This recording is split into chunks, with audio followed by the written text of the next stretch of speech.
کہ یہ وہ لوگ ہیں جو ہمیں کہہ رہے ہیں کہ ہم اپنی فوج کے خلاف ہیں.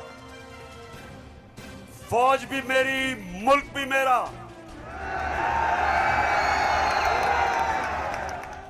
جتنے ادارے مضبوط ہوں گے ملک مضبوط ہوگا، عدلیہ مضبوط ہوگی ملک مضبوط ہوگا، فوج مضبوط ہوگی ہم آزاد ہو سکیں گے. ہم اپنی آزادی، ہم کسی کے سامنے جھکیں گے نہیں. کوئی ملک ہمیں فتح نہیں کرے گا جس طرح ساری مسلمان دنیا میں آج عذاب آیا ہوا ہے. صومالیہ سے لے کے لیبیا سے لے کے سیریا سے لے کے ساری مسلمان، افغانستان میں کیا ہوا، یمن میں، ساری مسلمان دنیا میں کس طرح کا عذاب آیا. اور ہم وہ پاکستان ہے جو ایک مضبوط فوج کی وجہ سے بچے ہوئے ہیں. تو نون لیگ والے یہ سمجھ جاؤ کہ ہم وہ لوگ ہیں جو اس ملک کے ادارے مضبوط کریں گے. اور کبھی اگر کوئی تنقید کرتے بھی ہیں اپنی فوج کے لیے، اس کی بہتری کے لیے کرتے ہیں، تعمیری تنقید کرتے ہیں. اب وہ چلاؤ.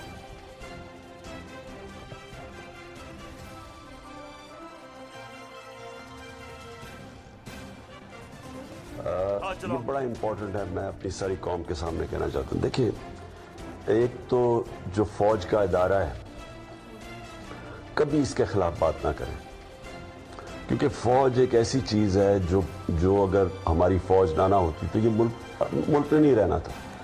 عمران خان سے زیادہ اس ملک کو ضرورت پاکستانی فوج کی ہے، اور ہمیں ہمیشہ اس ادارے کو اس کی مضبوطی کے لیے ہمیں بات کرنی چاہیے. اور ہمارے جو دشمن ہیں وہ مسلسل اس کو اٹیک کرتے ہیں. بلکہ یہ دونوں جو پرائم منسٹر، ایکس پریزیڈنٹ وہ زرداری اور نواز شریف، ان دونوں نے اپنی فوج کو انڈرمائن کرنے کی کوشش کی ہے. یہ جب گورنمنٹ میں بھی تھے انہوں نے انڈرمائن کیا اس کو. انہوں نے گورنمنٹ میں رہتے ہوئے وہ ڈان لیگز کیا تھیں. ڈان لیگز وہ ہندوستان کے ساتھ کہہ رہے تھے کہ جی ہماری فوج کی وجہ سے ہم دوستی نہیں ہو رہی. اور جو میمو گیٹ تھا وہ کیا تھا، وہ امریکنوں کو کہہ رہا تھا زرداری اپنے حسین اکانی کے ذریعے. جی شکریہ. میں اس لیے آپ کے سامنے یہ رکھ رہا ہوں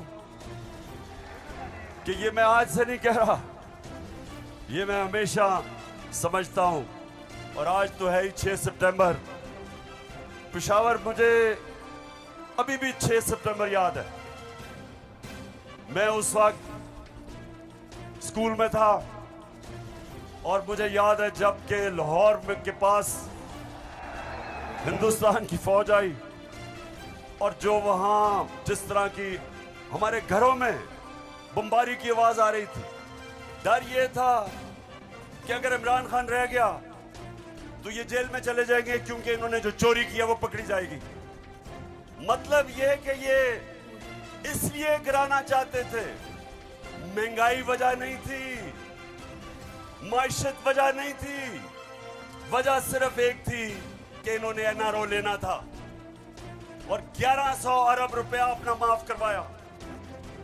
اب میں یہ چاہتا ہوں کہ یہ جو نون لیگ پروپیگنڈا کر رہی ہے کہ عمران خان فوج کے خلاف ہے، ذرا سنیں کہ ان کے لیڈرز نے فوج کے خلاف کیا باتیں کی. اور میں چاہتا ہوں میڈیا اس کو دکھائے تاکہ پتہ چلے کہ یہ جو لوگ آج اقتدار میں بیٹھے ہیں اور یہ ہر روز پروپیگنڈا کہ کسی طرح تحریک انصاف اور فوج کی لڑائی ہو جائے، ذرا یہ سنیں کہ انہوں نے فوج کے متعلق کیا باتیں کی تھی. قمر جاوید باجوہ صاحب، آپ نے ہماری اچھی بھلی چلتی حکومت کو رخصت کروایا. ججوں سے زور زبردستی سے فیصلے آپ نے لکھوائے. فوج کے جوانوں اور افسروں کے نام جب آپ کسی فرد واحد یا مفاد پرست ٹولے کے لیے آئین توڑنے کے مرتکب ہوتے ہیں، وہاں آپ خود اپنی قوم کو، اپنے ملک اور اپنے لوگوں کو آئین شکنوں کے رحم و کرم پر چھوڑ رہے ہوتے ہیں. ہاں، نواز شریف نے یہ ضرور کیا کہ اس نے کرداروں اور اداروں کے درمیان ایک واضح لکیر کھینچ دی ہے. ایک یا دو افراد ادارہ نہیں ہوا کرتے. ایک یا دو افراد اداروں کی بدنامی کا باعث بنا کرتے ہیں.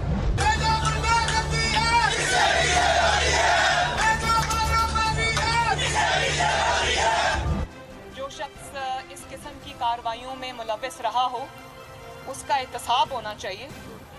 اس کو بلکہ کہ اتنے بڑی بڑی ان کی گلیئرنگ چیزیں ہیں شاید 73 سال کی تاریخ میں کبھی نہیں ملتی. تو اب تو ان کا احتساب ہونا چاہیے. یہ اس قسم کے شخص کو کوئی اور عہدہ دے دینا, اور وہ بھی اتنا امپورٹنٹ عہدہ دینا, یہ میں سمجھتی ہوں کہ یہ قوم کے منہ پہ تماچا ہے, آئین اور قانون کی حکومت کے منہ پہ تماچا. تم ہمیں سیاست بتلاتے ہو, اپنے حدود میں رہو. اسرائیل کی نوکری نہ کیا کرو. اسرائیل کے وظیفوں پہ پلنے والے جرنیلوں اپنے حدود میں رہو. بڑے بڑے رینکوں والوں سے بھی اپنے آپ کو محترم سمجھتا ہوں, اور اگر بگڑو گے تو پھر اگر ہم بگڑ گئے تو افغانستان میں امریکہ کا کیا حاصل ہوا, خدا کی قسم یہاں تمہارا ہو جاتا. تو ہماری کردار کشی کرنا چھوڑ دو. اگر ہم نے آپ کی شروع کی تو پتہ نہیں پاکستان بننے سے آج تک کتنے جنرلوں کی شروع ہو جائے گی. بیٹی بھائی وہ ایکیوزڈ ہیں, ان کی لسٹ لے کے جس طرح ہم نے پریس کانفرنس کی تو آپ کی ایم سے بڑھ جائے. ابھی نندن کی کیا بات کرتے ہیں. چیف آف آرمی اسٹاف تشریف لائے, پیر کانپ رہے تھے, پسینے ماتھے پہ تھے.